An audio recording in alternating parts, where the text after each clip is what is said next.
Okay, that's just simply not true, right? Okay, people still tell me no. They still tell me they need to think about it. They still tell me they've got to pray about it. They'll call me back. They don't come, right? Okay, that happens to me too. And here's what I found. I think that we're just too easily pleased with how our lives are. We're okay being okay. We're too busy being okay to ever really be great, to ever really have a fantastic life. And so I want to share with you tonight, I think what makes us different, what makes us special. And I hope and I pray that after tonight you leave here with a conviction like I had when I was where you were in the business, not an RVP, but wanting to be an RVP, struggling, not very good at the business, but willing to get better. And that you leave here tonight with a passion and a purpose to get your skills down, your mindset, your belief set down, and to go run with this. Because if you really understood the possibilities that Primerica brings to you, you would act differently. How do I know that? Right? Because listen, if you had the winning lotto ticket and you scratch it off and you knew you wouldn't put it in your pocket, go out to the bar tonight, have some drinks with some friends, and go to your work tomorrow, and just business as usual, right? You'd be jumping up and down. You would have changed your life, and you have the winning lotto ticket. But most of you haven't scratched it off. You've never stopped to think about it. So I want to talk a little bit about our compensation and what makes us unique, right? I think you've got to have a crusade, something that's right, something that's true, something that can stand the test of time, something that people need, right? And I think all of that you guys just went through an investment training, I think that's all a foregone and bygone conclusion at this point. But the second part of that is you've got to have a compensation system where people can build something meaningful here, or they simply won't do it long range, yes or yes, right? Okay? Right. Listen, you could be doing great things. There's a lot of charities that do great things, okay? But they don't keep great people around long term because there's not any money. It's like that. Have you ever seen that three-ring circle where your passion, right, hits what's profitable, hits what you're good at, and in the middle, that's what you should be doing. That's your purpose. Okay, well, you need to be able to make money at what you're excited about. And so I want to share with you the uniqueness of the Primerica system. It is totally different than anything else out there in the financial services world. And here's why. I want to help you understand. I'm going to tilt this just a little bit so y'all can see that over on that side. I want you to understand how it works first, okay? So the math and the numbers make sense to you.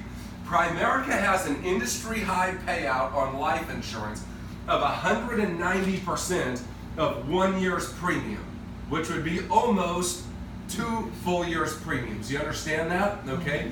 All life insurance, State Farm, New York Life, Mass Mutual, they basically lose money for 2 years to acquire the business. Right? That's what they pay their field sales force. That's what they pay to put a big office building in downtown Sarasota. That's what State Farm pays to have their name on every backboard of NBA, right across the NBA. That's the cost of doing business. 2 years premiums. Okay, everybody following that? Okay, most companies take that 2 years and it's a loss right off the bat. Okay, here's how a traditional financial services company uses those 2 years premium as a loss. They take 100% of 1 year and they pay that out to their sales structure. Most companies have a 3-tiered sales structure. There's an agent, a writing agent, right? A managing agent, and then a general agent. So the sales agent, right? He's the one that does the deal. Okay, the managing agent, he runs the office, and the general agent is maybe over the territory, okay? And so that sales agent makes a sale, he gets a piece of this 100% of 1 year's premium, right? The branch manager gets another piece, and then the general manager, the area guy, gets the third piece, and those 3 pieces tend to add up to 100% of 1 year's premium. You understand that? The other 1 year's premium, 100% of 1 year's premium, 2 years total, right? The other goes out the door on fixed costs, okay? That's infrastructure, office buildings everywhere. Any of you ever been to like a big bank? Okay, they have nice buildings, right? Big insurance companies, nice building. There's one across the street, Wells Fargo, okay? Prime real estate, the most expensive buildings, that costs money, right? Who's paying for that? The agents and the clients are paying to have these big buildings and paying for advertising and other means of getting business, right? Listen, if you work for State Farm, your first day, guess what you do? You show up at the office and you answer incoming phone calls of people who want auto insurance. Why? Because State Farm spends $100 million a year to get you to call them when you want to shop that out. That makes sense? That sales agent, what is he or she? They're really what? An order taker. Yeah. Right? State Farm paid the money to get those people to call, and all you got to do is answer and take the order. The problem is, if you're in that deal, you only have this to play with, right? Oh, it's easier. Yeah, but you're broke because you only got half the pie because you needed it to be easier, right? Does that make sense? Yeah. Primerica doesn't do that. We play with the same 200% of 1 year's premium, right? Okay? With same thing everybody else. People ask me, they say, Ian, how can you guys do what you do? And that's what I'm teaching you right now. Here's the answer to that question. We play with the exact same pile of money, no different than any other insurance company out there in American business today. Everybody following this? Yeah. Same pile of money. We just chose to use that money in a different, non-traditional way. Okay, everybody follow? So here's the Primerica sales structure. We take the same 200% of 1 year's premium. We pay 190% of that to the salespeople, and we operate on 10% of it as a corporate entity. Do you understand? Okay? Jonathan, who pays for this office? Primerica pay for it? When's the last time Primerica ran an ad on TV so people would call you? They didn't? No. They're not going to? It's not going to happen. Why? Because we're the advertisement, right? We're educated. We get licenses, we go out in the community, we help people that we love and care about, and people that we meet, our friends, our family, our neighbors, and we educate, we teach them a better way. Everybody follow that? Yeah. We don't need a big fancy building, we have a relationship. We have an education, we have the truth. We don't need advertisement. I've never needed an advertisement to get a client, right? Because guess what? The truth is the truth. It's either better for you or it's not. Yes or yes, right? It's math. And your ability to learn the skills and how to explain that to people, right, is where you're going to make a fortune in this business. If people don't understand why it makes sense to do business with you, they're not going to. Yes or yes, right? Yeah. Okay? So you got to get good. But once you get good, this is the greatest place you could ever be in a million years if you wanted to be in financial services. Why? Because if you're good, you play with a bigger pie. You understand that? There's more money for the people that are skilled. If you're bad, not so good. Right? Does that make sense? In Primerica, it's feast or famine, and you are the one ordering from the menu. Okay? Do you understand that? And nobody's choosing that for you. You choose feast or famine for yourself, Chris, by how good you want to be at our business. You want to be fantastic at our business. You want to build great relationships that people follow through, become a professional. You are playing with 190 points of comp instead of 100 points of comp. It's just a math problem. It's a done deal. If I got to do the same thing at company A or company B, but I have more comp to play with at company B, I'm going with company B. It's not very hard, right? Does everybody understand that? It's common sense, but most people don't understand even the basic workings of how our business works, and so they don't understand why this is special, and they can't communicate that to somebody, and so people walk around and they say, oh, that was interesting. You present the opportunity. Let me think about it. That sounds interesting, right? If they think it's interesting, you are not very interesting, right? You didn't communicate this very well. Because if they understood what they had their hands on, what I'm going to show you tonight, guys, they're not going to tell you it's interesting. They're going to say, how do I join? Okay? How do I join? Ready? Let's keep moving. So let's go find the money. Let's go find the money. This is what is called a base shop payout. How many compensation points are we dealing with? 190, right? On a $1,000 annual premium sale, the company is going to pay out in commissions $1,900. 190% of 1 year's premium. You follow that? Okay.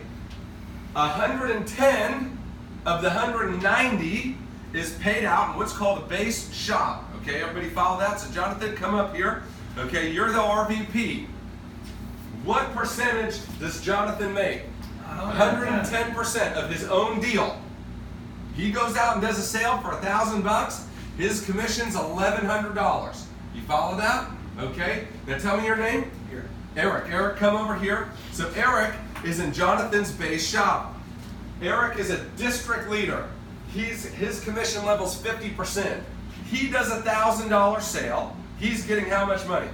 $500. Jonathan is getting the spread, which is the difference between his 110 and the contract of his guy Eric, right? Which is how much percent? 60, right? Or $600. Y'all following this? It doesn't matter how it's split, right? If Eric has a woman, what's your name? Has Joanne. And Joanne's at 35%. Under Eric, who's at 50. Under Jonathan, who's at 110. She does a $1,000 sale at 35%. She's getting $350. He's getting the difference between 50 and 35, which is 150. He's getting the difference. You understand that? They're paying how much to an RVP base shop? 110. 110 in total comp. Go ahead and have a seat. Okay, you understand what we're saying there? Doesn't matter how it's split up, they're getting 110. If the RVP sells it, all of it goes to him. If somebody under the RVP sells it, it gets split however many ways it gets split. The points are what? 110. How many points does Primerica pay? 190. 190. Where's the next 80 points going? I'm going to show you, okay? So, you want to become an RVP, have the greatest contract, the greatest ability to build wealth in American business. So the RVP has a 110% base contract, okay? Then there are some bonuses. You get a 10% bonus on the entire volume of the team if your base shop's doing 10K. So you get 110 plus 10, that brings it up to what? 120. There's actually a 20% bonus if the base shop does 20 recruits and 20,000 a month. So the RVP's getting 110 plus 20 if it's a big enough base shop, which is how much? 130. How many points total are we paying? 190. So you're getting 110. If you're bonusing, you're actually getting 130, and there's still 60 points left. We're 30 points above what virtually every other company is paying to the field already, and we still have 60 points left. Why? Because we didn't buy a big building across the street and provide welfare to financial services agents who aren't very good, right? That's where people come in because you have a big fancy building and say, hi, I need some help with this. And you say, I'll take your order. And then you play with a teeny little pie because you had a big building do the work for you instead of you do the work for you. Everybody understand? Okay? So listen, if you don't want to work, go there. Go. Trust me, you'll do much better. They'll pay you 50, 60 grand a year. Man, you can drive a Prius and live in a 1,000 square foot home and be broke. Go for it. If that's what you want, that's fine. If you want to make big money, guys, listen. If you want to make big money in our business, the only place is Primerica. The only place is Primerica. Why? You're playing with a bigger piece of the pie. Everybody following that? Yeah. Okay? So, watch this. You're an RVP at 130%. 110 plus a 20% bonus. Y'all understand that? Okay? And you've got a guy, senior regional leader. Look at this. We'll go back. The highest contract under regional vice president is at 80%. Okay? You following that? So you're an RVP at 130. Eric becomes a senior regional leader. He's at 80%. He does a $1,000 sale, he's getting 800 bucks, right? I'm getting the difference, 130, 80, which is what? 50, right? Okay, see that difference? I'm getting 50%. Say he's got Chris is a regional under him, okay? At 70, his spread is what? 10. So the RVP's getting 50, right? And you're getting 10 on your guy. So he's doing all this sales down here. I'm still getting 50 whether it comes through him or not. Everybody follow? Okay, so watch this. When you take an RVP contract, that's a 50% pay increase on personal sales over the senior regional leader, right? You were at 80, now you're at 130, 50% more money, right? And that's how most of you think about RVP. You're like, if I was an RVP, I'd get 50% more. That's a pretty big pay raise, right? But you're not killing yourself. How do I know? I looked at your numbers on the scoreboard, right? Okay, you're not killing yourself to become an RVP right now, right? 50%, you're like, I don't know, that's pretty good, but I'm just not. Listen, what I'm about to show you, okay, Some of you are going to run through this window trying to leave here. You're going to leave in the middle of the meeting and you're going to pop out through there and you're going to start talking to people because you're really for the first time going to understand the power, right? So you go to RVP, Eric, you are a senior regional at 80, now you're at 130. It's a 50% pay raise on your personal sales, right? That's fantastic. But here's what I want you to catch. It's a 600% pay increase on the override. Watch.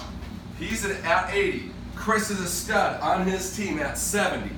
Chris does $100,000 of sales. He's big, right? His spread on Chris is how much? 10%.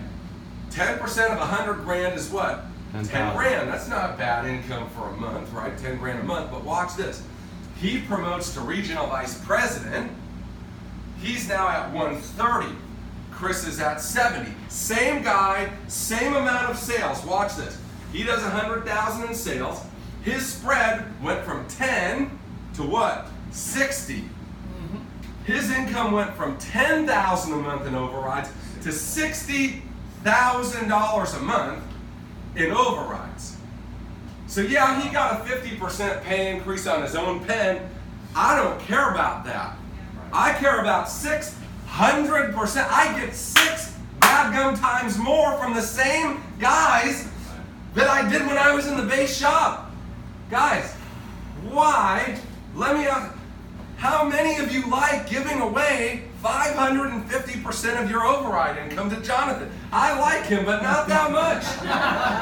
What on earth? I like him, but not that much. And some of you, man, he got a pretty nice house. I seen his car. You guys funding that. You need to go out to RVP. He bike rides, he's swimming in the ocean, and you're out there, you're like, Jonathan, 550%, here you go. I know you just had a baby. I know you, here you go. I'll be okay not being an RVP.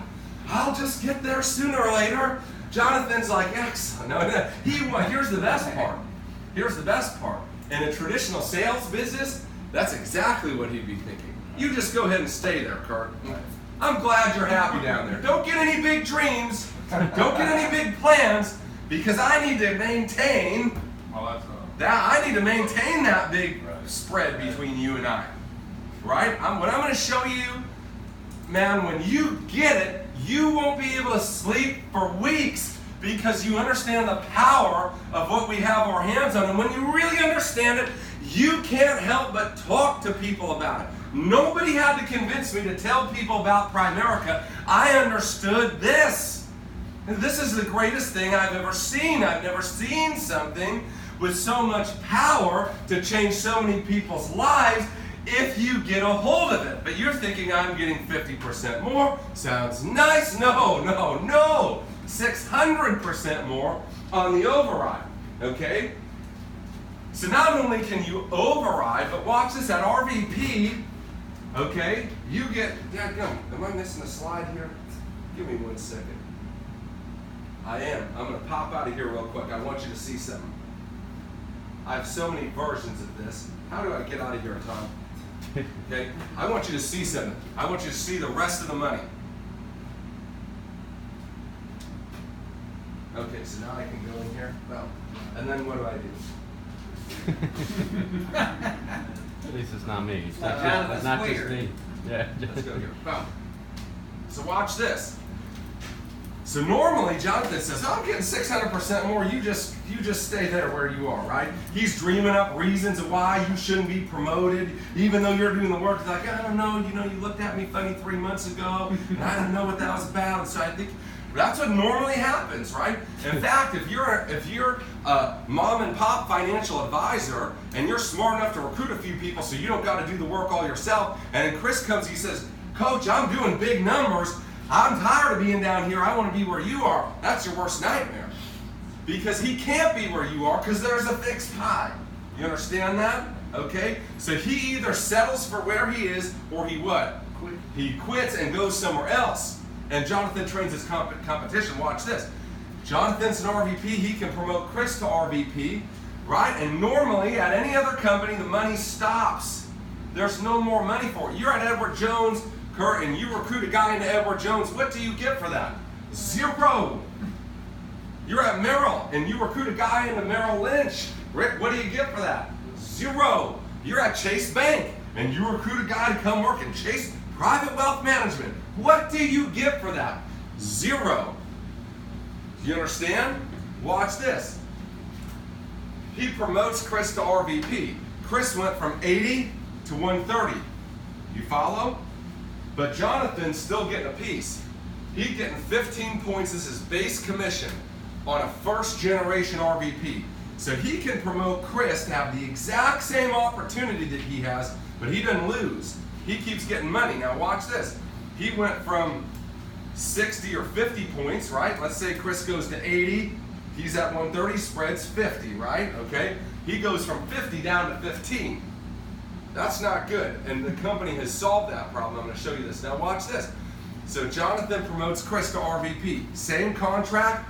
Primerica pays Jonathan 15 points on every sale Chris's whole team does. Chris promotes an RVP. They're paying Jonathan 10 points on that guy. That guy promotes an RVP. 6 levels of vice presidents. You have the same contract as me. You have the same. You have the same. You have the same. You have the same. You have the same. They're still paying that guy 6 levels up from the sales that you do. So we give everybody the opportunity to be the big dog, to be the RVP, to have the highest contract, 130, right? And we pay 33 points to override, right? So 130 plus 33 is 163. There's still points left over. Watch this. Hopefully. What do I do here, bro? I'm touching it. It's not doing anything. You gotta be gentle. You gotta be gentle. Gotta finesse it, right?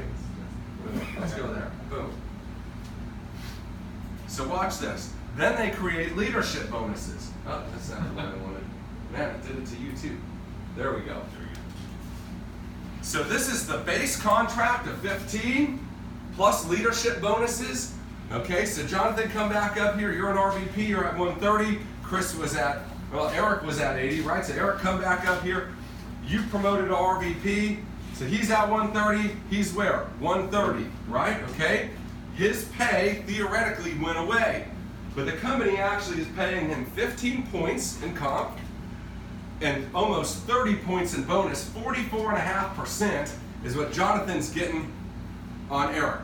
You understand that? So his pay went down from 50 on him to 44.5, slightly less, but now Eric, he doesn't need Jonathan. Eric opens his own office, takes his guys. Jonathan doesn't have expenses anymore on him, doesn't have to put him up at an office, doesn't have to deal with this crybaby bull crap, right? Coach, they said no to him, right? He's his own guy. You understand that? But they keep paying him 44.5% on his office forever. They have the same contract, the same opportunity. He can be him, but he doesn't lose. He has income forever from that. You following that? Okay, have a seat, you guys. Watch this. They're going to pay 17.5 points on a second, 7.5 on a third. Guys, listen, 190 points out there in comp to be split up between the sales structure. There simply is not a place you can go in financial services and get more pay to you and to your people per $1,000 of premium in anywhere else in the industry. It just cannot be done. Why? Why can't it be done? Because what? We don't advertise, we don't have infrastructure costs. We are the advertisement, we are the infrastructure. You understand? And so if you are somebody who gets results and is willing to do the work, this is the best place you could ever be, because nobody's taking your stuff. Nobody wants a cut, it's yours. Everybody good with that? All right, Tom, I need you again, buddy. Let me see, I'm learning. Exit, right? Okay, let me get out of here and go back. Boom. Okay. So watch this. Boom. So think about this. So we kind of used this before, but Jonathan's the RVP. He has Chris. Chris is doing great. Okay, well, anywhere else, Chris can't be Jonathan. There's only so much to go around. So Chris got two options: stay there forever or leave. So Chris, he's recruiting a team. That's why he's doing good. So he recruits all of you, he recruits the second row, and he goes to Jonathan, the RVP, and he says, Jonathan, listen, I need an opportunity to be like you. Well, Jonathan can't give him that anywhere else. So Chris quits the business completely, or worse, he takes his guys and decides to go be him. Any of you in real estate, Kurt? Right, okay? This is the biggest problem with real estate. Watch this. I'm a broker. I have agents, quote, underneath me at Keller Williams or wherever, right, okay? So I'm making a piece off of all their deals. Well, the worst thing I can do is hire a Kurt who's really good, because Kurt after a little while says, why am I giving money to this broker? They don't even do anything for me. I'll just go be a broker, and then I'll keep the money, and I'm better off. Well, the problem is he can't be the broker if there's already a broker, because that guy gets cut out of the deal, right? So his only opportunity to be the person that he works for is to leave the person he works for and start over there. Well, the problem with that, if you're the owner of that business, okay, if you're the owner of the mom and pop financial services thing, is you just taught him everything you knew. You gave him the entire arsenal with which you built your business, and you trained your what? Your competition. He didn't just go away. It'd be better if he quit and left the game. At least he's not taking my next client. Right. But that's not what he does. He leaves and he takes his people and my system and competes against me in my own market with my own tools. This is what happens everywhere, right? There's a bunch of restaurants just 2 blocks this way, right? Walk into every one of those tonight and say, can I talk to the owner? And when the owner comes out, you say, what did you do before you opened this restaurant? I'll give you one guess what they did. They worked at a restaurant. And they said, this guy's making a bunch of money, but I can't be him, so I'm going to leave him with half of his staff, and I'm going to go open this, and then we're going to fight over the same people for lunch. Right? This is how business works, yes or yes? Yes. And so the revolving wheel of how business operates, right, is it's a double-edged sword. You want to recruit great people so you don't have to slave away out the business all the time, but you recruit great people, they can't be you, and they leave you. Yep. And that never happens. Why? Because Jonathan can give Chris the same contract he has. Chris has no incentive to leave. Jonathan not getting anything from him. He's getting money from the company who decided to give it to him instead of pay for this big building right here. You understand that? Amen. If you're willing to build the infrastructure, the money that a multi-billion-dollar public firm would pay for infrastructure, they will pay you. Do you see this, right? Do you understand what you have your hands at? So look at the way that ownership works. There's 3 levels of ownership in Primerica. You don't need to worry about the first 2. They ain't worth a nickel, okay? The third one is what you need to worry about. At $300,000 in annual earnings in 1 year.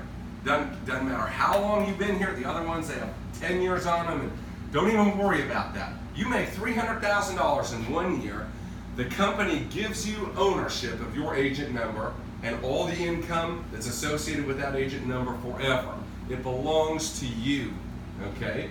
So think about this. How many of you have a job? It's okay if you have a job right now. Imagine this. You go to retire and you walk in, you're like, boss, it's my last day. Hey, I brought my son, Stevie, with me. I'd just like to give him my job. He'll be starting tomorrow. Is that okay with you? Right, okay? How many of the bosses are going to say, sure, sounds great, right? Okay, you can't give somebody your job. Why? You don't own it. You're for rent, right? Okay, and so when that rental agreement's done, you're done. Here, this is something you own, right, that belongs to you, and you own that income stream for the rest of your life. Okay, so not only is the most points out there anywhere, but this is something you can own. This is something that belongs to you. You work for State Farm. They don't own jack. Whose clients are those? State Farm's. Why? Because they're the ones that paid out $100 million a year to get that fool to call you and get ripped off in the first place. That's true. Right? That's their client. They did the heavy lifting. You just the order taker. True. You understand that? Yeah. Here, you did the heavy lifting by getting your skill set, your mindset, your belief set, your communication ability up so that people would do business with you and follow you. That belongs to you. That belongs to you. Folks, listen. You got to understand there's a difference between income and ownership. Okay, y'all know who Jeff Bezos is, right? Okay, he was the richest man. He still might be even after his divorce. Okay. Yeah, well, maybe we'll see. I don't know about that. I think it was like she got like 40 billion or something. So he got a lot left. He's okay. But he didn't make that because he was the highest paid guy. He made that because he owned the business, right? He owned the stock. He owned the multiplier of what that business would do. So you got ownership here, okay? But not only do you have ownership, you have the ability to offer, just like vice president, and you can offer the highest contract to anybody else. They can have ownership just like you. They can have ownership. Jonathan can own his business. Chris goes to 300,000. Company doesn't say, well, hey, he's the owner, right? They say, nope, you now own that portion of that business. That belongs to you. And watch this. This is the beauty of our business. This is why it's so stable. Chris has ownership under Jonathan.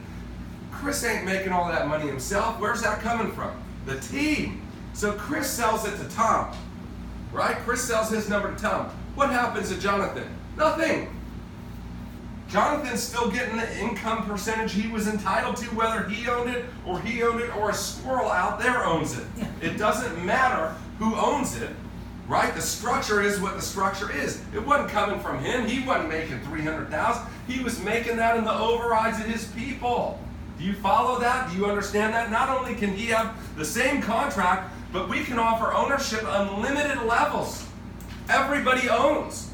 Folks, listen, who takes better care of a house? Somebody who owns it or somebody who rents it? Owner. Why? Because they got to be there again next year. They don't just get to walk away and do something different. Right? Yes or yes? Yeah. Same thing with a business. You want people who work in your business as employees, or you want people who own the business? Who's going to work harder? Owner. Who's going to make more sales? Who's going to be out there later nights, earlier mornings? People who own. Our system allows you to recruit, Chris, the very best people, and keep them. The system out in American business is don't hire people that are too good, hire people that are smart enough to get the job done, but not smart enough to complain about it. That's a system, right? Any of you go to college and realize, yes, any of you in here, right? Okay. I went to school with people who literally cheated their entire way through and did fine, right? And that's how the system is designed. Hey, give us 100,000, here's a piece of paper, and you won't realize that this is real screwed up for another 30 years. By then it'll be too late, right? Okay. Yeah. That's who the employer market wants. They don't want anybody rocking the boat. They don't want anybody getting these crazy ideas. Let's start my own business. Let's go compete against that, right? Do you understand that? Okay, so you got to understand that here not only do you have the same contracts, but you can offer everybody ownership. And so you get the best people, you keep the best people instead of constantly losing the best people because they can't own. Do you understand folks, this is, you build once and you override forever. They never leave. Why? there's nothing better out there to go to. Well, I want to own. You are the owner. Well, I want the highest contract. You have it. And you can offer that to other people yourself, and they never leave you. It is magic. It is unlike anything else that I've ever seen. So here's what that produced in my life, okay? So this is as of last month. That system has recruited 17,000 people into my business. 17,000. Wow. Watch this. These are my direct reports. This is my buddy John. 4,600 of those recruits came from him. 3,000 came from my buddy Dominic. 2,000 came from my buddy Manesh.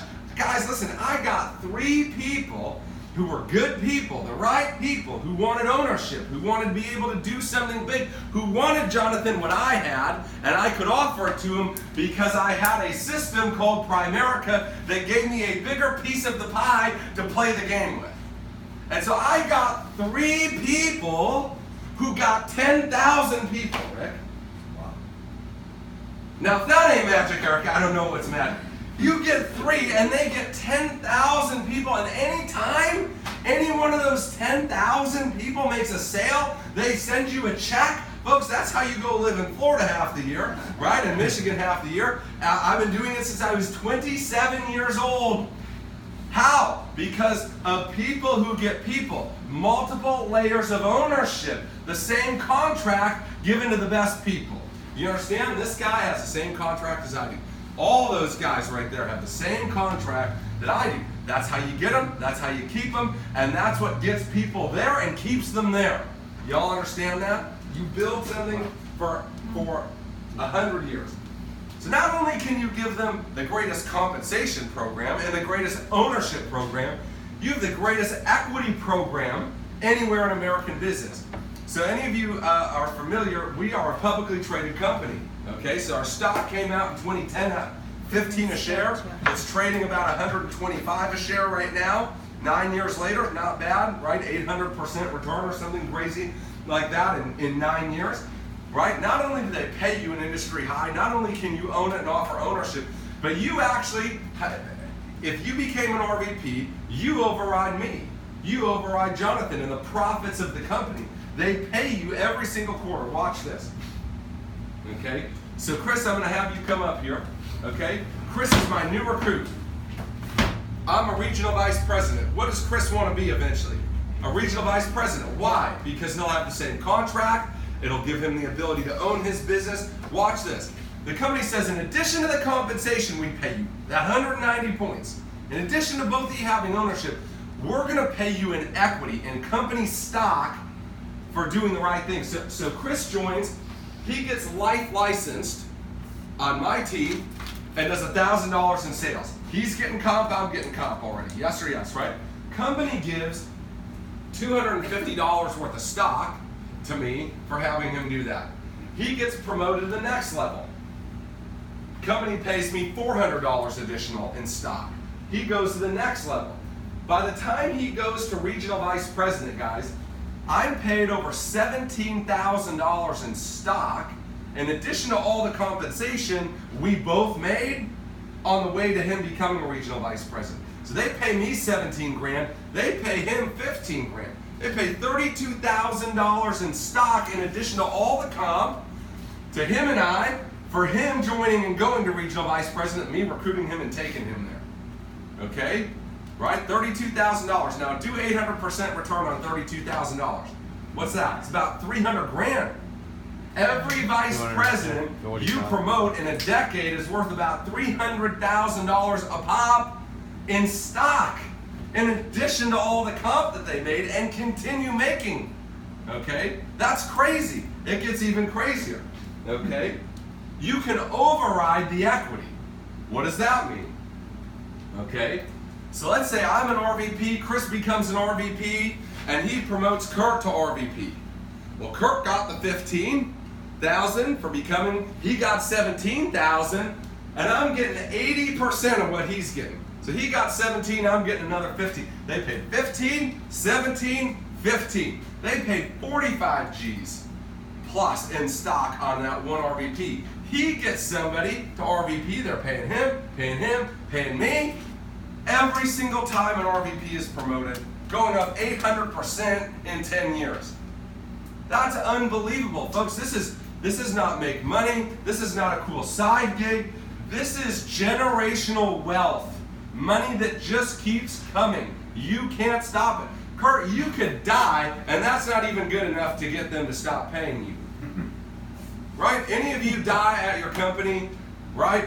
Well, obviously you haven't, okay? But if you did, go ahead and have a seat, Chris. If you did, how long those paychecks going to keep coming? They're going to try not to pay the last one. Right. By the time your obituary publishes, they already have ads out on Monster looking to fill your spot. Yes or yes? Yeah. You die, the money dies. Folks, you die, the money dies. Not even death can stop this company from paying you. They will continue to pay that business for as long as anything exists to the person you gave that to.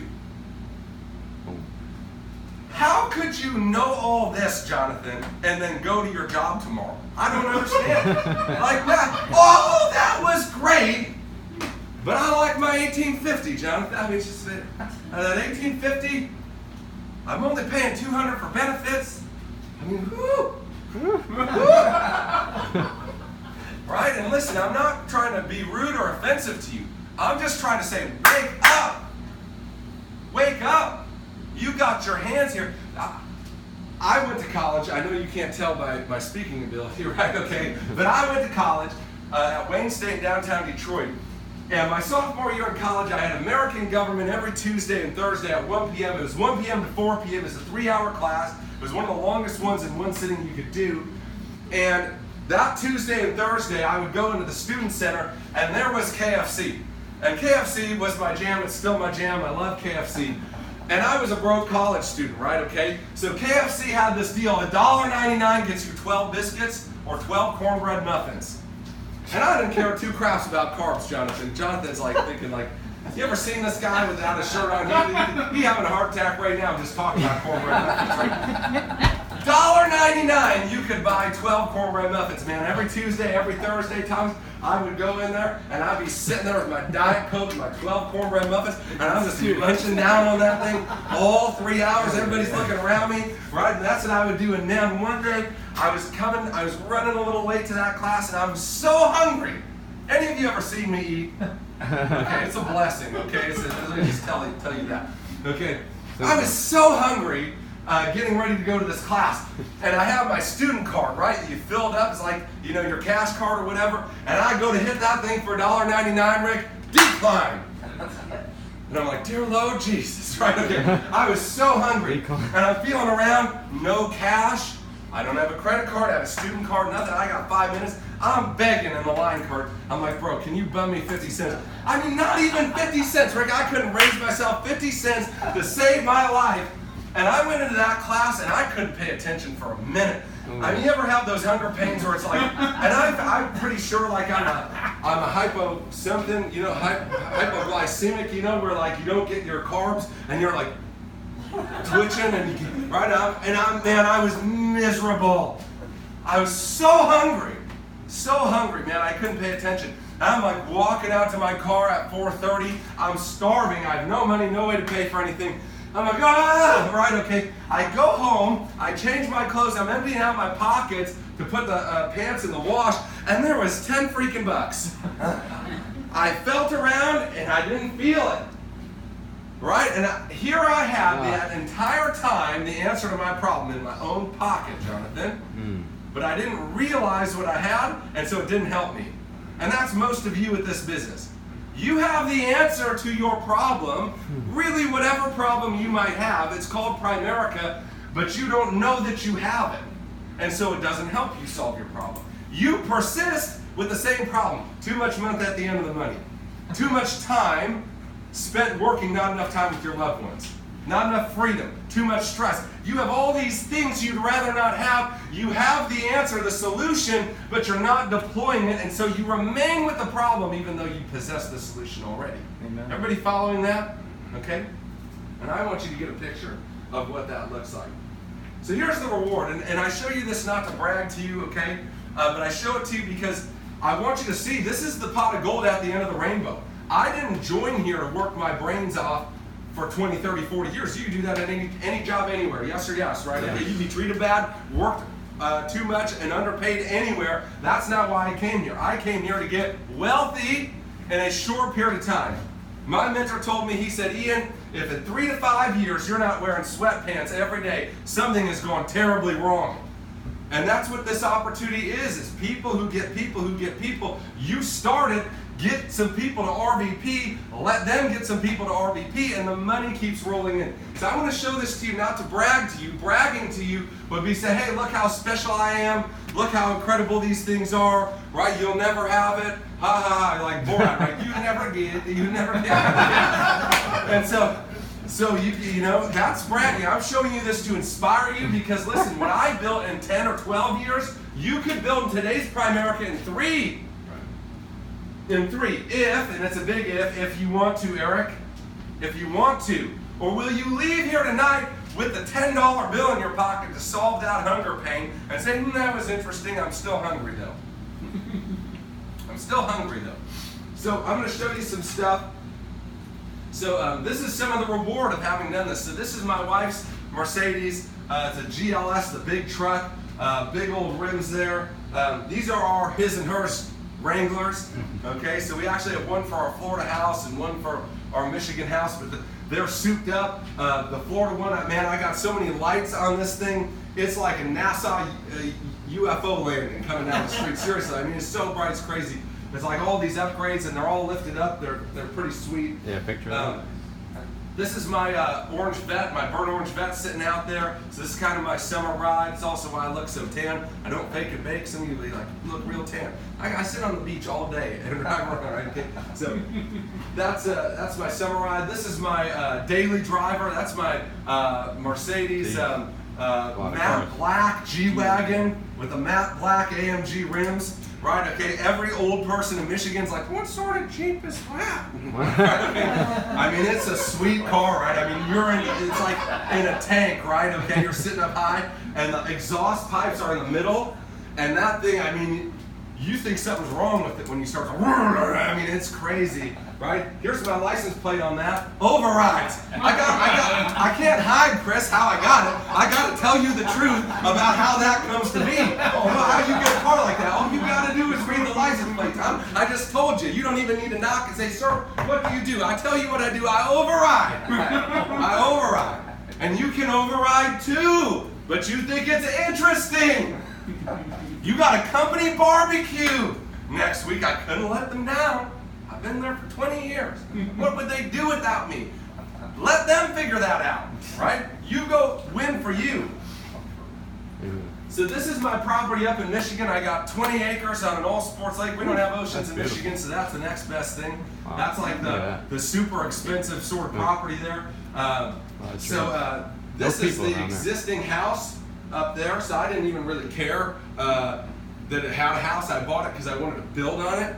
So both those houses are yours? Yeah. So this is the house that was there, cool. And then the other building was a big giant barn, and so it's heated and cooled. So like I have a huge gym in there. It's awesome. Like I got like 30 grand worth of exercise equipment in there. I'll come sleep there. I mean, yeah, but dude, it's awesome. And do you want to listen? My whole goal, I joined this personal training thing because I was fat before, right? I was like, guys, you know what I mean? Because I love the food, you know what I'm saying? And he's like, what's your goal? And I'm like, to not be fat. He's like, you don't want to be, and I'm like, no, I just don't want to be fat. So I put a gym right there so that I would literally shame myself into going to the gym. Like, Ian, how daggone lazy are you? It's 5 steps away. Right, you know what I mean? So it's over there. So this is the house that's there. Now it's 5,000 square foot ranch, 1 level. This is the house that I'm building there right now. So that's a winter shot of it. That's 13,500 square feet. And we drew that thing by hand with an architect. I mean, it's been absolutely incredible. When I go back, the drywall just got delivered today. They had this huge crane there dropping drywall through windows and all sorts of stuff. So that's the back side of it that looks down on the lake. That's the front side of it. Kind of hard to see it all, but it's like French country castle. That's what I call it. So the township I live in has confirmed this is the biggest house in the city that I live in. They call it affectionately the hotel. Right? So when I call them and I'm like, hey, it's the guy building the hotel, they all know who I am and they say whatever. How many families live in there? You say what? How many families are you? Yeah, exactly. No, just me. Sometimes. Yeah, just my family. Sometimes. This is my Siesta Key house. So Jonathan got me hooked on Siesta Key, so I bought a house across the street from one of his houses. So that's kind of like my vacation property. That's the old part of the old. kitchen. That's the backyard. So it's like probably one of the bigger lots on the Key. You know, most houses are like all on top of each other. So that's our little backyard here. And then I had so many people want to come down because where I live is basically hell on earth in Michigan, you know. Everybody's like, oh, can you get me down? So I bought another house on the Key. So this is my house on the Grand Canal. Wow. Nice. That's the kitchen in that house, and got like this cool tiki bar and all sorts of stuff. So like, you want to adopt me? Huh? Would you like to adopt me? No. I'd like to get you to RVP. RVP adoption. So that's so the cars, the houses. So this is really cool. So one of my recruits was no, that's not my jet. That's the president's jet. So one of my recruits was the commander for Air Force One for 5 years, and he's like, hey man, you want to come see the president? I'm like, sure, right? So So we homeschool our kids. That's how we travel. We've been homeschooling for 5 years. One of the best decisions we've ever made. You know, one of my mentors, he said, Ian, don't ever let schooling get in the way of a great education. And so we took him up on that. I said, you know what? God bless you if you're a teacher. My degree's in education. I student taught. I couldn't do it, right? But I didn't want my kids spending 40, 50 hours a week with somebody for 12 years, 5 times on average what they spend with a parent whose best idea in life was become a teacher. I love teachers. Teachers are great. But I didn't need that programming going into them 5 times more than mine. So we decided to take them, travel the world, go see history. We did private guided tours of the White House. Like we went, like stuff you just can't do. Like I was in the president's kitchen and all this stuff, like high level clearance stuff. Like you don't get to do that stuff. So he took us out to Air Force One. And we watched Marine One, the 3 helicopters pick them up from the White House, and they come in, they're doing all these maneuvers. It's like the magician, you know, which cup is the ball in, it's like which one is the president in. And there's these 4 helicopters on the perimeter just hovering. They're the gunships, right? He's like, dude, anything walks on this field, it's gonna blow up 4 different ways. I mean, it's like it was awesome, right? They did this whole landing, and he landed like literally like 600 feet from us. Walks out, so that's my mother-in-law, my 3 kids, and then this was an off-duty Air Force One guy and his aunt who was there. And so we were the only people there. They're waving to the president. He's waving back at them, right? I mean, it was awesome to watch. And then they get an Air Force One and they send that thing down the runway, and there's these 2 black SUVs that are trailing it, and the doors are open, and they have gunners inside of it, just in case somebody runs out on the runway trying to do. I mean, it was super cool. And wow. And dude, I got back there to see the president like easier than you get into a mall with a metal detector. I mean, no joke. Like that's how high security this dude's clearance was. Like whatever he had on his badge, they're like right on back here. I mean, it was insane. Like how cool is that, right? Yeah. Most kids read about the president. My kids get to go see him and do all this, and all because of ownership overrides and the opportunity that Primerica gives you to be able to make an unbelievable income, but to own that source of income and have it come from overrides. This was a really special moment for us. That's when we officially crossed 7 figures a year. The company makes a huge deal of it. So that's my mother-in-law. That might be me, I don't know, sorry. It's my mother-in-law again. That's my mom, my dad, my sister-in-law. And like this is really cool because my dad's from the old country. He's from the Czech Republic. I'm a first-generation American.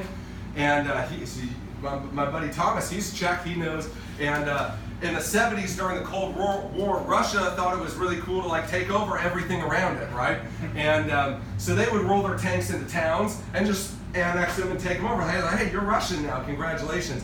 And so most of Europe didn't like that. And so my dad, when he was 17, didn't know the language, knew nobody in the United States. His mom and dad and his sister and him got on a train to go on a vacation to Vienna, Austria, and never came home. They took $300 in one suitcase, and they got political asylum in the United States. And my dad went to work, working midnights at a bakery called Hagelstein's Bakery in Royal Oak, Michigan, which is where he met my mom. He learned the language, and for 45 years he's been working midnights. He's too proud. You know, old country people, you can't give them anything. You can't, like, you just can't give them, they won't take anything from you, right? And I'm like, Dad, retire, I got you. He's like, no. He finally retired. But in the old country, like, you don't smile. Like, that's just, like, we have no pictures of my dad smiling. Like, none. Like, it's, I don't know what it is, but you just don't do it, you know? And to be able to share those moments with him, and, you know, he left everything just for a shot that, like, maybe he wouldn't have to live in a communist regime where his life would be dictated for him forever. Right? And he came here for a shot, and he did what most people in America would be unwilling to do, so that my sister and I might have a middle-class upbringing, and maybe we would have a better shot at life than he had.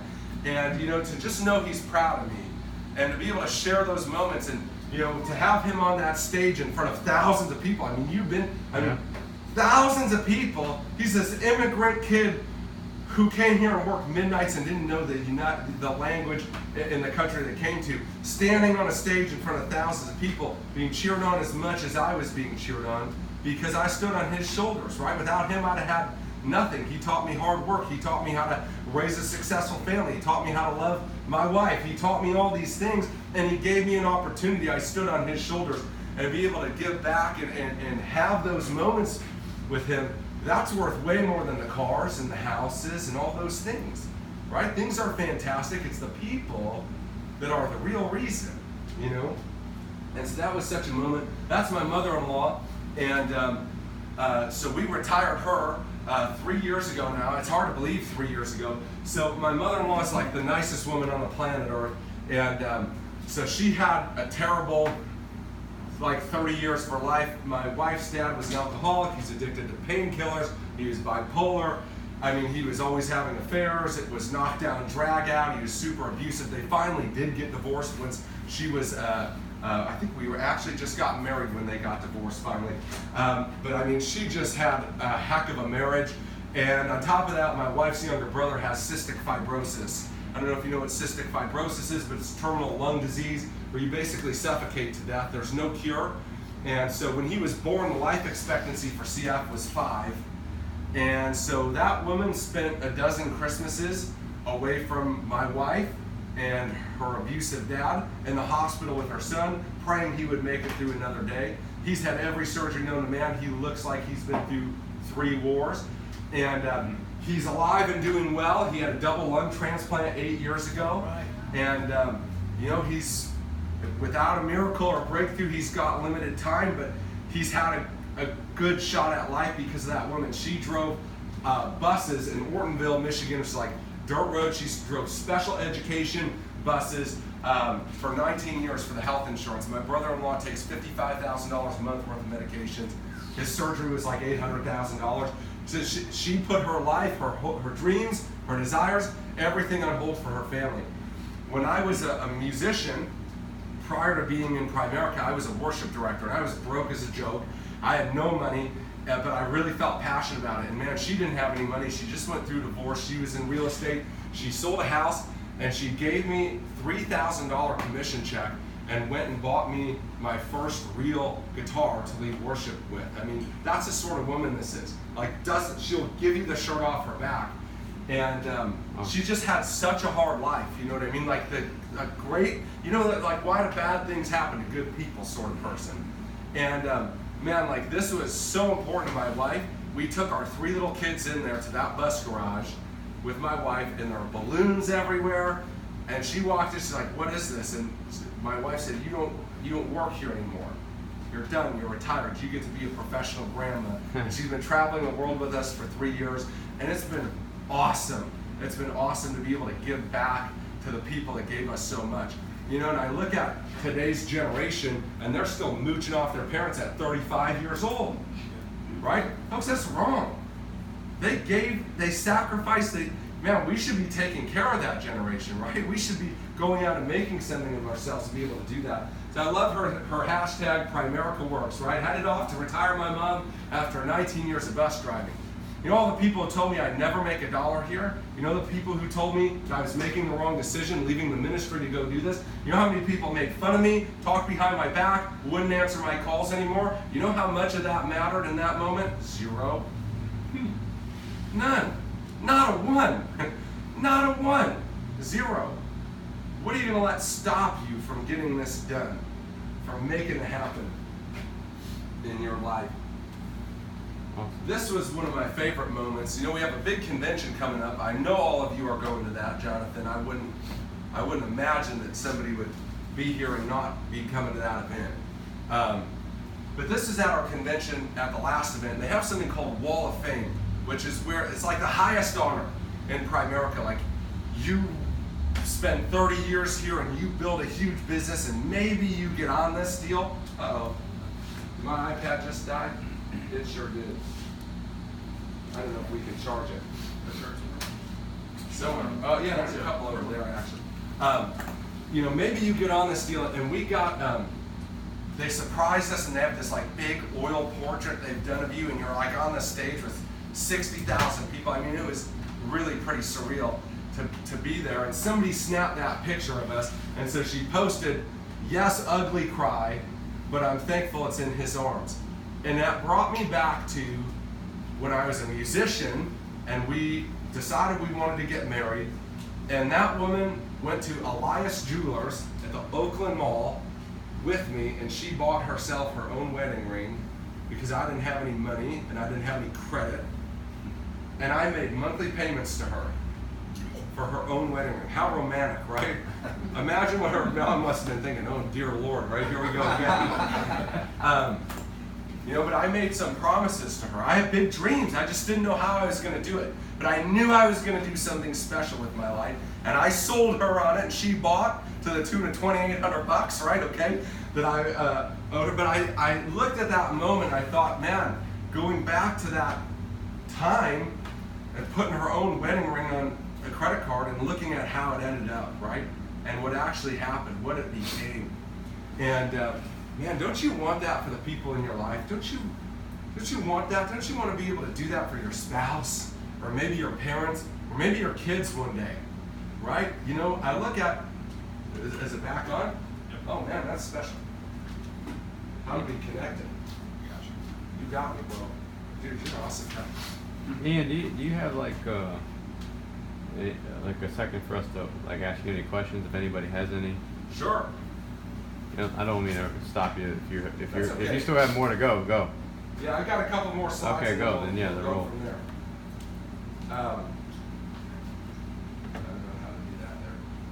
Boom. No. All right. Well, I guess you can kind of see it there. No. Boom. I think it's working. There it is. So that's a picture I was talking about, and we all have people we need to deliver for, I think. And the answer to the question is when, and the question is, are you going to be able to do that at what you're doing now? Will you be able to deliver? When? When are you going to be able to deliver? And if the answer is never, then you should stop that. Right? Just because you spent a lot of time going in the wrong direction doesn't mean you should keep going that way. Right? Does that make sense? But my degree's there. Who cares? I made millions and millions of dollars, didn't need a degree. Right? Well, but that's what I wanted to do with my life. Fantastic. Volunteer.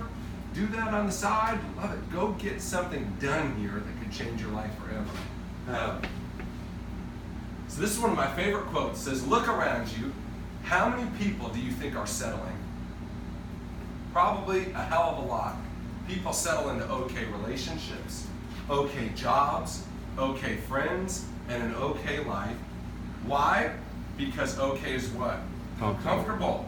Okay is comfortable. Okay pays the bills. Okay provides a warm bed at night. Some people are fine with okay, and guess what? That's okay. That's okay. But okay isn't thrilling. It isn't passion. It's not life-changing. It's not unforgettable. Okay is not the reason you risk absolutely everything for just the smallest chance that something amazing could happen. Are you okay being okay? Or do you want an around the world, incredible, thrilling, keep you up at night and wake you up in the morning sort of life? Because that's the life that Primerica has to offer. That's the pitch. Good. That's the pitch. That's the life that they have to offer here for you. Here's a couple last things. I'll take some questions. Some of you may or may not know, I actually have a book coming out in June. Don't buy it if you don't like reading books, or if you don't like me, okay? But if you found some value, it's like what I learned in 12 years of building the business, and you can get some information about it on Facebook. Any of you have Facebook? Okay, great. So you can follow me on there, and you see some different stuff about that. And then also, one last thing I'll tell you is, any of you have Instagram? Raise your hand. Okay, fantastic. So take a second and follow me on Instagram. I put out a lot of really good stuff on there. Great motivational stuff, stuff to make you think, stuff you can share with your teens, stuff to just make sure you keep your mind right, okay? And so, man, go do that tonight. And if you have questions, shoot them to me on Instagram or on Twitter, because I'll actually respond to you. If you send them to me on Facebook and you dadgum write me a novel of your life, okay, I love you, but I'm not going to open it, okay? So you send it there, fantastic, and I think that's it. All right, Jonathan, so questions, going once, going twice. open up to you guys first. So what would you say the difference between your work ethic or what you were doing at, let's say, $100,000 to $200,000 in income, and what you do today to make the same money, to make the money you make now? Like, what did you do then? And how did you? I guess what was the thinking that shifted to make you want to act in a way that could create $1 million? Yeah, income? I wanted to be somebody. I wanted to do something big with my life. You know, hey, Have a good one. if Joel Osteen talks about some people have a thimble and some people have a bucket and some people have a warehouse, right? And he says God's blessings are like an ocean. There's an abundance. There's more than you could think, dream, or imagine. But most of us come to God with a thimble and say, God, if you'll just help me pay my bills, if you'll just get me through this. And we come to him with a thimble and he gives us a thimble because that's all we have, right? And some people come to God with a bucket, right? And say, God, will you help me fill this bucket, right? Maybe it's a bigger dream or a nicer car or whatever that might be. And then some people come to God with a warehouse full of space to store the stuff. And I wanted to be a warehouse guy. I mean, look at what is this like having on earth here? Yes or yes, right? Like, Yeah. I mean, look at all of what God has for us, and we come to him and just say this much. And so I didn't want that. I wanted to have a life that I would never regret at the end of the day. How did you feel like when you were delivered? Like whenever you had a day where you had people cancel, or you had things that didn't go right and made you thinking, or you basically got gut punched. Yeah. How'd you deal with that? How did you deal with Good. that? So Like, I deal with how this did you a think lot about in the that? book, okay? Because it's not Primerica, it's everything. It's everything, okay? Everything in life you want to succeed at, whether it's losing weight, having a great relationship, getting healthy, making money, okay? Here's the key. My thinking was right about what it was going to take to accomplish what I wanted to accomplish. So, watch this. Thoughts. Use the other color. Orange. Thoughts become beliefs, become actions, become results. Okay? This is how life works. And so I call this T-bar. Thoughts, beliefs, actions, results. They're all byproducts of one another. Right? So your result, whatever result it is, let's just say weight because it's easy to deal with and it's very visible. If you're really healthy like Jonathan, that's a result of your what? Action. Jonathan doesn't sit and think about being healthy. He runs and swims and watches what he eats, right? He takes the right actions. But many of us who maybe aren't as healthy, we say, well, I could go on a diet, or I join a gym, or I try to watch what I eat, and we start trying to work here because this is the most directly correlated to the result, right? You want to lose weight, you need to work out a little bit and eat a little bit better, right? That's the action. But what we don't realize is his actions are really not much work for him anymore because his thoughts and his beliefs about being healthy, the benefits of being healthy, the self-confidence he has about how he looks, how he feels, why it's important, they create the action. Just like somebody whose actions are eating unhealthy, not going to gym, their thoughts and beliefs about the importance of being healthy and why it's a benefit are creating those actions, right? So what happens to a lot of people, Jonathan, is they try to work on the action, but they never work on the thinking. So they've got this new action, I'm going to go to the gym, I'm going to eat better, but they've got the same old thinking. So they've got the new action and the old action happening at the same time, except the old one's a heck of a lot more powerful because it's on autopilot. Does that make sense? Right? Okay, we want to eat the donut because we've been eating the donut for 30 years, right? And so it's work for us. Any of you feel like the business is work for you? Raise your hand if you do. It's okay. I never did. It doesn't mean that that's wrong or bad for you. You are trying to do an action that is unnatural to you because your thoughts and beliefs are creating it naturally. I wanted to win so bad, Jonathan, I honestly didn't care what you asked me to do as long as it was legal. It didn't matter. It mattered this much. Why? Because my thinking was I want to do something big with my life. I'm gonna be somebody important one day. I'm going to deliver for my family. My life's going to mean something. I'm a winner. I'm going to figure it out. I just haven't figured out how to win yet. But I'm a winner on the inside. That was my thinking. So that led me to beliefs that sooner or later, Chris, I'd find something. I didn't know what it was. I didn't know it was Primerica. I didn't know if it was going to be music. I didn't know if I would write a book. I didn't know if I'd become the down president. But I knew, Kurt, somehow down deep on the inside that it was going to work out for me. Do you follow that? So the action wasn't work. I did work. I worked circles around most people, just never felt like work because it was the byproduct of the thinking and belief. It's just what I did. I'm going to make $1 million a year. Guess what, Tom? I'm going to expect that I'm going to have to do a lot more than most people. That's a thought, right? $1 million a year is not going to happen with a $100,000 work ethic. Yes or yes? Yeah. Not going to happen with a $40,000 a year work ethic, for darn sure, right? But people come into Primerica, they start making calls, coming to meetings, but they don't connect the dots that it's going to be hard. And it should be hard because it's more. I made last year, my account is at $1.6 million or something like that. I made 70 times what I used to make in a year when I started in business. Can you believe that? 70 times. Well, what had to change? The thinking had to change, right? Does that make sense? And so most people come here, Jonathan, and they want the action that'll change the result. I want a different life. I'm tired of being broke. I want those pictures to be my pictures. I want the what? Result. The result. How do I get the result? I change my action. I come to meetings, I make phone calls, I do those things. And you do need to do that. But they stop there. And the problem is they're coming to meetings and they're getting fired up for 2 hours, Tom, and then they go and they live with their thinking for the other 166. And then they wonder why it didn't work out for them. You understand that? They got 166 hours working to give them exactly what they got right now, and 2 hours trying to give them something else. You follow that? That's why reading books and listening to audios and coming to what meetings you can and every time the door's open, because guess what? This is fantastic, but this you got to live with all the time. You better start reprogramming that.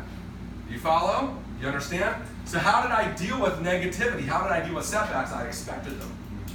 So when I got them up, my butt wasn't all hurt about it. Like, I can't believe they would not do that. I figured it's going to be hard. If they're going to pay me that sort of money, it's going to be hard. So when it was hard, I wasn't surprised. Right? Does that make sense? Some of you surprised when people don't do what they say. Some of you surprised when it's more difficult than you thought. Don't be surprised. Change your thinking. Success is not easy. It's simple, but it's not easy.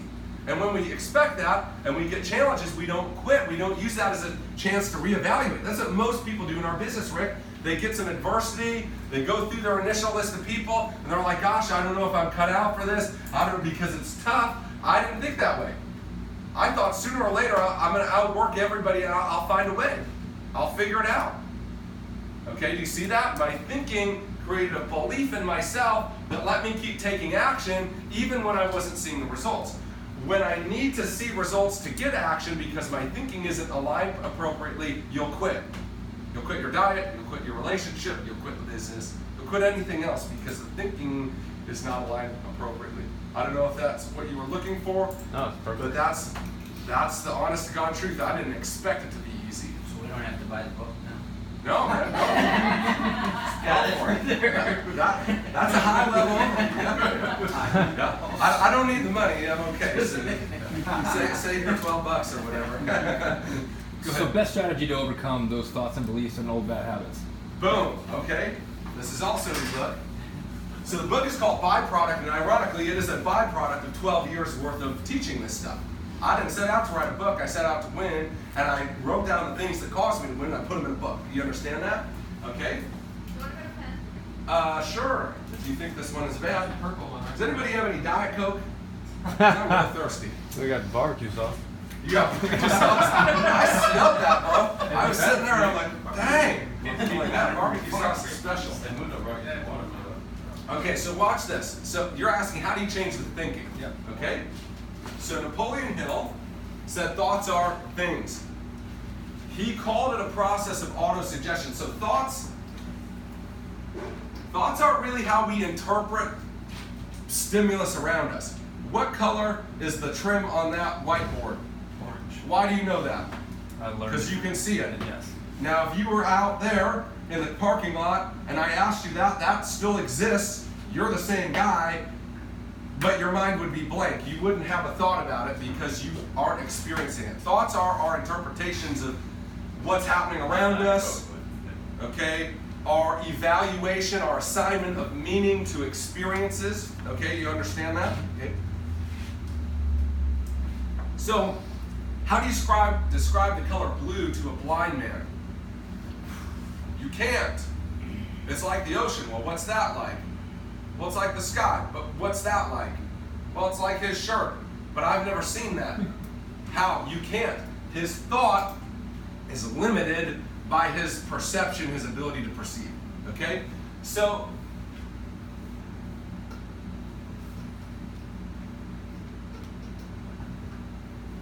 it's basically two things: environment and input. Our thoughts will be comprised of what surrounds us and the things and information that we take in on purpose. What's around us by default and what we put on the inside of us on purpose. Those are the only things we can make thoughts out of. You could guess for 1,000,000 years and maybe you'd be right, but you'd never even know if you were right unless I told you, right? You have no frame of reference because you have no environment on which to base it. You follow that? Yeah. Okay. So, how do you change your thinking? You change your environment, which is why coming to meetings is important. Yep. Right? You don't come to meetings, you're not going to win. Why? Because you're in the old environment with the old you and the old result. Guess what you're going to get if you stay there? Exactly what you have now. It's not rocket science. You can't overcome that. If you don't know that that's orange, how do you make choices with that? You can't. Okay? And changing your input. What are you feeding yourself? So what are you listening to? What are you reading? Who are you hanging around? Okay? Those things are causing everything in your life right now. You have a social group. You accept the norms in that social group. You change that group. You change the norms in your life. You change the thinking. Right? So this can be done very, very purposefully. Go find people that have what you want in their life and find out how they think. How do you do that? You read what they wrote. You listen to what they said. You study them. Right? Success leaves clues. You learn how they think. And then here's the hard part. Then you look at how you think, evaluate the differences, and make the changes. How do you make the changes? Napoleon Hill calls it autosuggestion. You think thought X. That's your thought. You've been thinking it forever. You need to think thought Y. Okay? How do you do that? You input thought Y over again until thought Y is more plentiful than thought X, at which point you turn the tide. So I used to be a hypochondriac, which is where you think you're sick all the time. Okay, so like, you know, ER and shows like that would do a big number to me, right? Like 15 minutes later, man, I'd be dying or whatever they had on the show. But literally, like I ended up in the hospital dozens of times with like the symptoms of stuff I was worried about having. Never had any issues. And finally, I got so sick of that that I decided I needed to make a change, right? So in the Bible, it calls it renewing your mind. Napoleon Hill calls it autosuggestion. So basically what I did is I said, well, you know, I think I'm sick all the time. I'm worried about this all the time. That's thought X for me. That's what's naturally there. That's just who I am. Okay? And so most people say, well, that's just who I am, right? And I said, no, I had some input that told me I could change that, called the Bible. Okay, some of you should get that bad boy, okay, and read it. Some good stuff in there. Okay? And it said I didn't have to live like that. There was a new input. I knew, my thought was, I don't have to stay here. Which is step one, right? You know how many broke people you meet out there that think they have to stay there, think they have, that's literally their thought. Why? They haven't been exposed to something else. Right? Does that make sense? Their environment says, you're just a fill in the blank. When you bring them into this environment, they say, you can be anything you want. Right? Does that make sense? Power of environment. So, what do? You start replacing and reprogramming that thought. Thought X is, I'm sick, this is wrong with me, I didn't like the way it felt. Thought Y was, 1 Peter 2:24 says, by his stripes I've been healed. His word brings life and health to all my body. I'll live and not die, right? And so what I did is every single time I had that negative thought, I looked like a freak, man. But I didn't care. I didn't want to be in the hospital anymore, right? Okay? But normal, not for me. So I would literally say, that's not my thought. Think, ooh, that didn't feel good. And I'd say, that's not my thought. 1 Peter 2:24 says, by his stripes I've been healed. His word brings life and health to all my body. I'll live and not die. Boom. And I would say that like 300 times a day. 300 times a day, I would have thoughts that something was wrong. And dude, it didn't take me 3 weeks, and that thing was gone. I've never had an issue with it again. But I struggled with it for years. And that's maybe a more bizarre, obvious example, but some of us have self-confidence issues. Some of us won't pick up the phone. Some of us won't really make the commitment. Some of us won't get our weight in order. Some of us won't fill in the blank. It's just this. This isn't right, and just keeps giving us what we got. And so we go and we attack it. And how did you win Jess over? Like, how did you win Jess over to? Oh, look at me, bro. Like when she went in you know, like in the beginning of your business, when you were building your business and you were, you know, you were cranking it out, you know, so you were cranking in your business, and how did you guys overcome your, you know, your bumps in the road with each other and Yeah, it's just work and thinking. Here's my thought. We'll get through it. It almost doesn't matter what happens. I made a commitment to you. You made a commitment to me. We'll figure out a way. And so when we both approach it that way, I mean, we've been through hard stuff. We've been through, you know, well, it's like Biggie's song, right? More money, more problems. Okay, your problems have more zeros than they have angrier people. Okay, who want what you have and want it. You know what I mean? Like, I was literally just having a conversation about this the other day. I'm like, you know, I got new problems, right? But I'm thankful for them, right? Because new levels have new devils, right? Okay, so. You know, so it was just a thought, hey, I'm committed to you, you're committed to me, we're going to work this out. I don't care if we stay up all dadgum night. We'll figure it out. And I changed my inputs. We read Love and Respect. We read 5 love languages. We went to marriage classes. We went to marriage counseling multiple times. Why? Because I didn't want my own input anymore. What I was doing wasn't working, so I needed somebody who'd seen a little further, had walked the path a little bit more, had a little more experience, could emotionally detach, who could give me a new input on which to base my thinking, which changed my beliefs about her, us, and how I should act, which changed my actions and got me different results. I'm not perfect. We struggle, Sure, just like everybody else. of course. But At any point in your career, did you feel like you were almost dragging her along until? in the beginning, Yeah. in the beginning, make money and don't quit. End of story. You know, make money and don't quit. All right, anybody else? We'll do one more. Oh! Hey, What's up, sexy? I was telling leaders, how are you going from, you can self-lead yourself, right? Self-leadership? That's the start. Okay, so I can do that, but now helping others. Okay? It's a good question. So, You got a couple of stuff here. good. Okay, so questions. So here's how leadership works, okay? 1, you must lead you. That's a start. Okay? People don't want to follow roller coasters. They want to follow stable, consistent, vision-led people. End of story. You need to be the same guy tomorrow as you are today. You need to be the same guy under pressure as you are when things are great. You need to be the same. And that's a lot of work for some people. Right? Okay, I have something called the theory of 10. Thomas says, listen, to make big money at anything, you need to be a 10 out of 10. Okay? You want to make big money in the NBA, you got to be a 10 out of 10 and then some.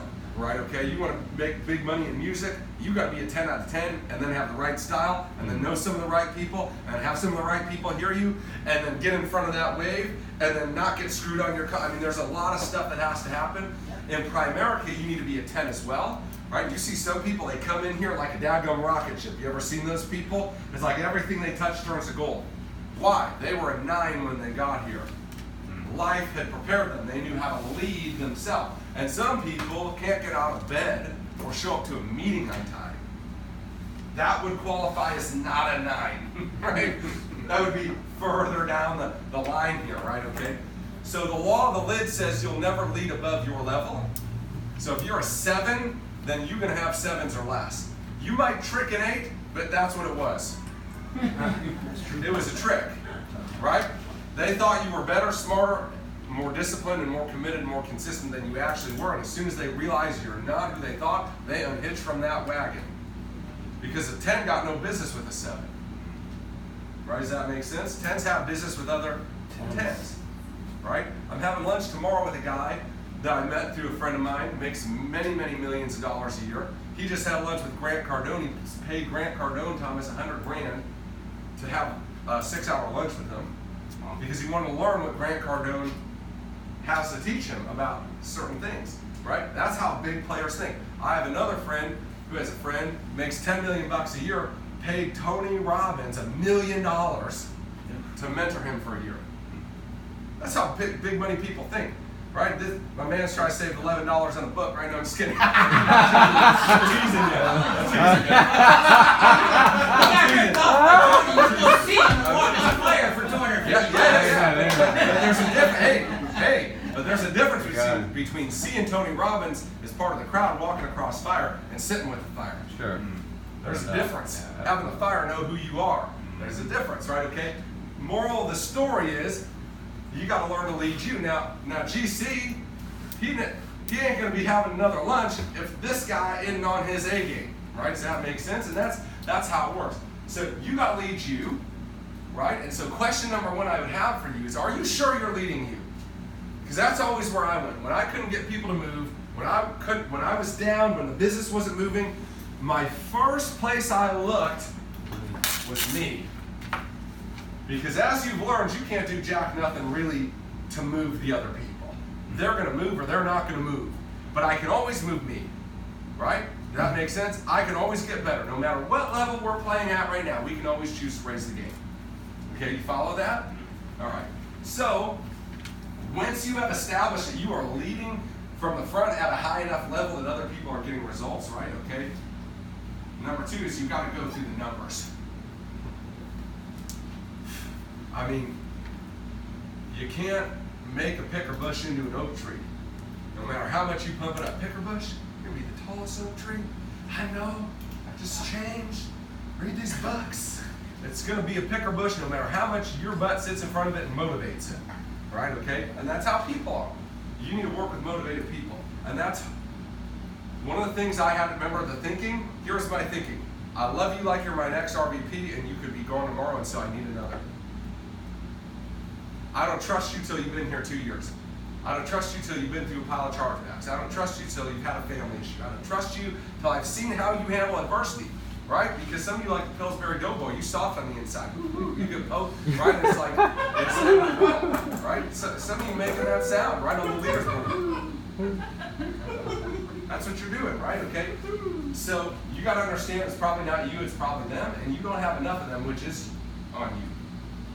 Right? You get enough people and you're the right guy, your fire will start fires in other people. Right? And so if it's not, go get more and go get better. That was always my solution. I have no clue how I built what I built. Couldn't tell you, and I probably couldn't recreate it exactly like I did. I could recreate something similar, but it would be with totally different people. There was no business strategy. I recruited a lot of people. I tried to be the best that I could, have results, and keep them coming. Keep them coming. And along the way, Jonathan, I found people I couldn't chase away. So when you got stuck at $250,000, $300,000 in income for a few years there, Yep. Why? What did you stop doing? Or what did you? Wouldn't stop doing. I Okay. just didn't have the right people. Okay. So you I didn't have the continued. right- You were pumping at that I time. didn't have the right people, and I didn't have the right level of belief. Okay, so Right. you were still pumping your legs at that time. Woo! I was working. Folks, listen, you can work. There are a lot of people work hard that are broke in Primerica and outside of Primerica. If working hard was the secret to getting rich, every line worker would be rich. Not working hard, it's working hard with the right thinking and beliefs. Right? Remember? Thoughts, beliefs, actions, result. Where is working hard located? Action. If you're working hard at the wrong thing, then you get the result of working hard at the wrong thing.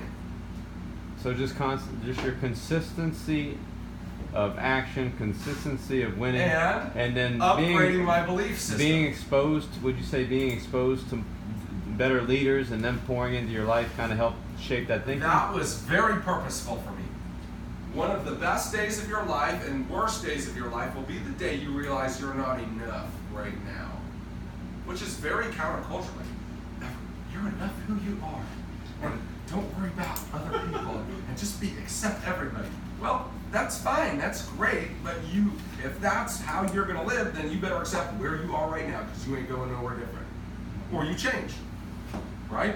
And so I realized that I was the problem. My small thinking, which is big compared to most people's, right, was very small.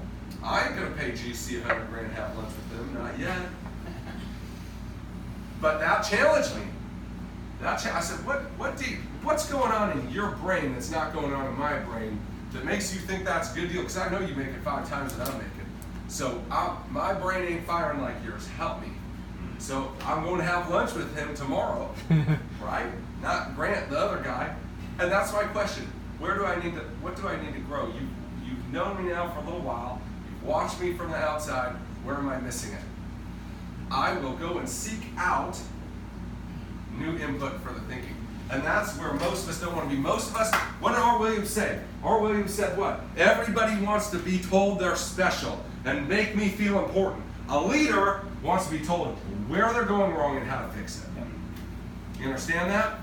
Followers want a pat on the back. Leaders want a kick in the... Right? And that's what I'm doing. I'm driving an hour and a half each way for an hour lunch. I'm buying. I said, I don't care where we go. You take me to the nicest place out there. It's on me. Give me an hour of your time. I want to get to know you better. And really what I want to know is, where do you see that I need to improve? Because I have taken myself as far as I'm capable of taking myself. If I could take myself further, I'd already been there. Right? So you don't have a coach right now, then I would take it. No, I'm not a big fan of coaches. Okay. I'm a big fan of learning, okay, and influence. So, let me give you an example. This guy sells coaching, does all sorts of stuff. I don't need his coaching until I've read every one of his books, listened to every one of his podcasts, and studied everything I can about him. And if by that point I have not assimilated his thinking, his leadership style, and the information he has to teach me, then that might be valuable. Okay. But people say, oh, I just want to pay for a coach so you can give me the shortcut. That might be helpful, but there's value in all those nuances that he's been putting out there in the books. Right? Does that make sense? Mm-hmm. There's value in the nuance. And so that's what I always tell people. People say, hey, I want you to coach me. I said, listen to these 3 things first, call me if you have questions. And nobody calls either because they didn't do it, or they did and then answered their question. That makes sense? Yeah, so I'm not big on hiring coaches. I'm big on using the materials that are available to us and studying the heck out of them. Got it. Yeah. Where you see yourself, you want to go. What happened to my water here? Can I drink it all? I'm like, damn, I was thirsty. Say that again? I said, where you see in your life where you want to go at the next 10 years. That's a great question. Okay? So, I write about this a little bit in the book too.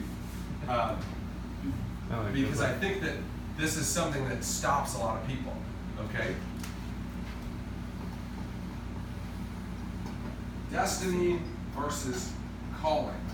I came out of the church world. You're called to a church. You're called to be under a certain pastor.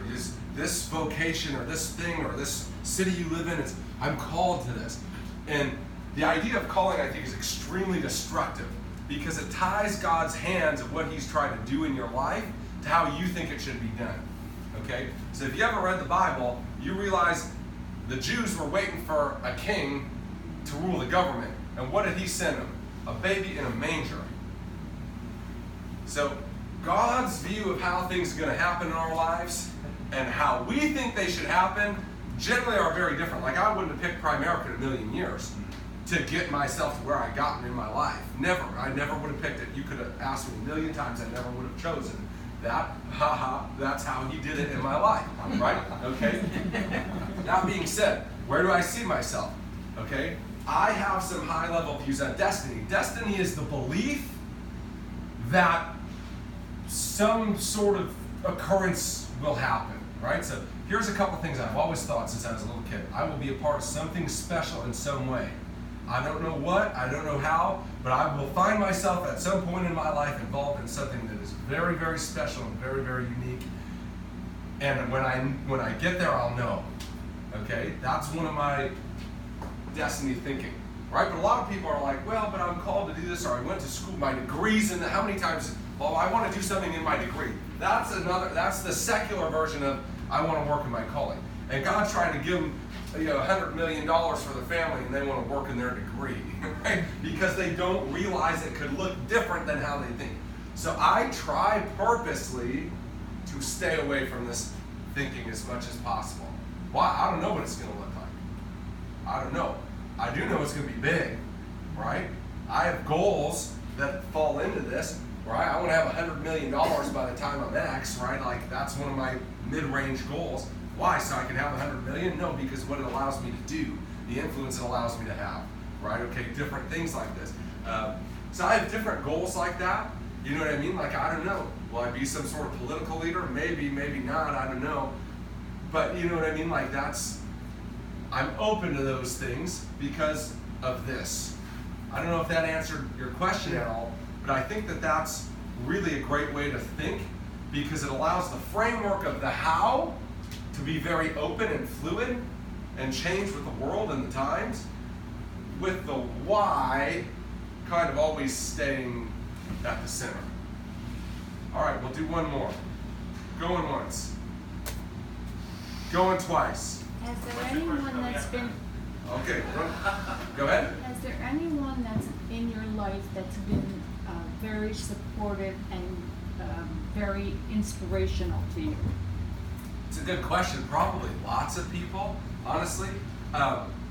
So like in the beginning, my wife didn't want me to do this. My parents thought I was crazy. I had very little support from people I cared about in the beginning, but they all support me now, right?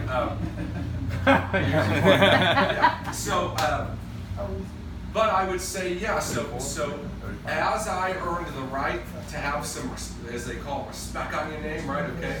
As I put a little bit of respect on my name by going out there and getting some stuff done, I had several people that don't override me in our company take an interest in me and really bring me along and be sounding boards and say, hey, you should really do this, you should really do that. So I've had a number of those people who made a huge difference in my life and acted as mentors and guide posts and different things like that for me. And I seek them out. You know, like this guy meeting tomorrow, I would like to have in that role in my life in some way. You know, so I seek them out and I build relationships with them, and I try to serve them.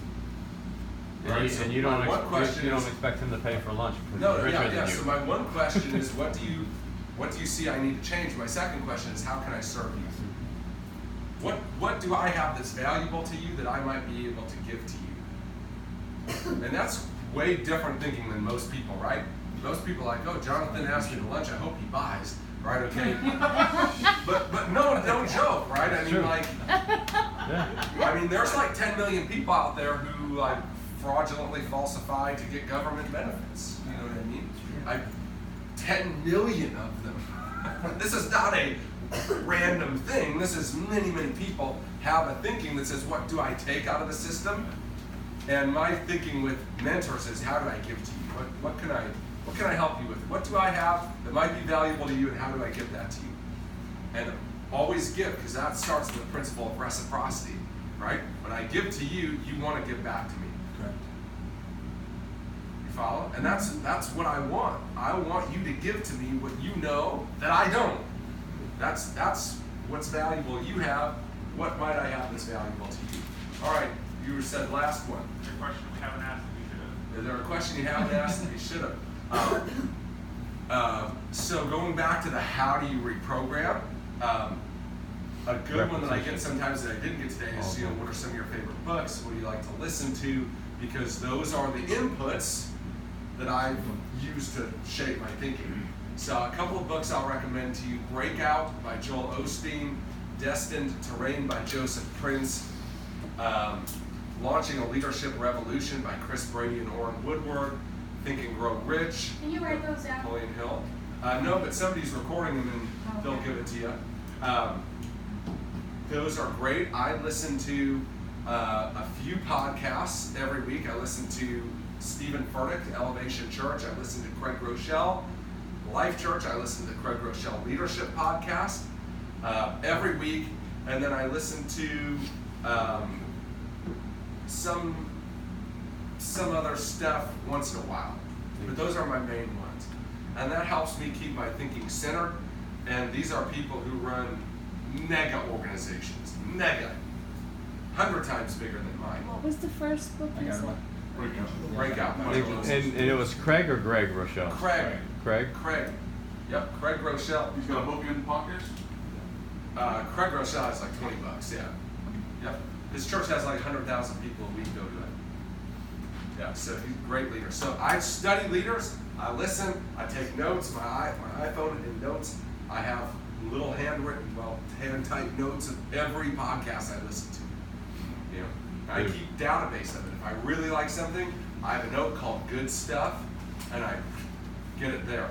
If it's something I want to teach somebody else, I put it in my training topics. If it's something that I think should go in a book somewhere, or an idea that I want to expand on, it goes in book ideas, right? And I also organize the things. Some of you like the Dead Sea. Everything's flowing into you. You're like a content junkie, but you don't do anything with it.